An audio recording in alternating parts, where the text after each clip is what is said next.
فرمایا جو بندہ جو کام کرتا دنیا سے جائے گا وہی کام کرتا ہوا اٹھایا بھی جائے گا۔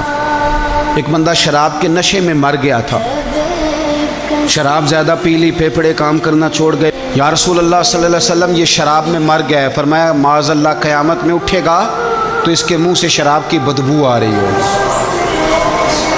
مسلم شریف کی حدیث ہے، بخاری میں موجود ہے، ایک صحابی تھے، وہ حضور کے ساتھ میدان عرفات میں پہنچنے میں لیٹ ہو گئے۔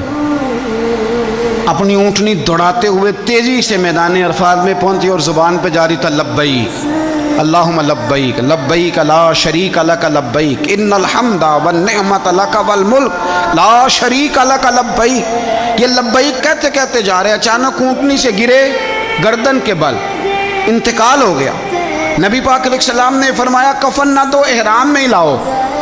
حضور نے جنازہ پڑھایا، فرمایا اسے دفن کر دو، یہ قیامت کے دن جب قبر سے اٹھے گا تو لبیک لبیک کہتا ہوا ہی اٹھے گا۔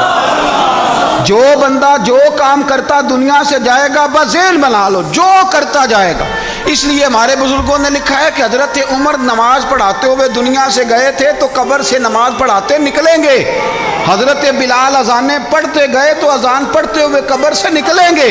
حضرت عثمان غنی دنیا سے قرآن مجید کی تلاوت کر رہے تھے، جب شہید کیے گئے تو قبر سے نکلیں گے تو قرآن پڑھتے ہوئے نکلیں گے۔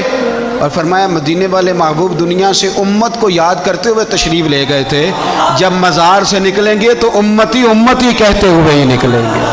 ہر نظر کانپ اٹھے گی محشر کے دن، خوف سے ہر کلیجہ دہل جائے گا، پروڑ کر وہ کالی کملی آ جائیں گے، سارے محشر کا نقشہ بدل جائے گا۔